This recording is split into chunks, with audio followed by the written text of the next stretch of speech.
Warga Prabu Mulih yang baru pulang dari umroh hingga kini masih berada di ruang isolasi Rumah Sakit Muhammad Husin Palembang.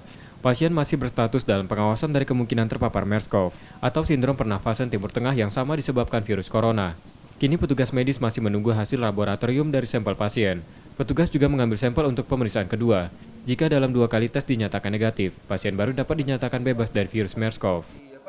Jadi walaupun hasil lab yang pertama itu belum keluar, yang kita perkirakan mungkin sore ini atau besok, tapi kita sudah juga mengambil spesimen untuk pemeriksaan lab yang kedua.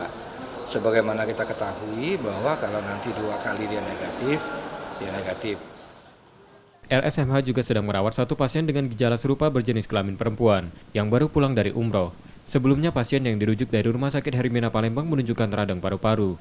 RSMH telah melakukan prosedur standar, termasuk tes laboratorium terhadap sampel pasien. Saat ini total pasien dalam pengawasan yang diisolasi RSMH ada 2 orang.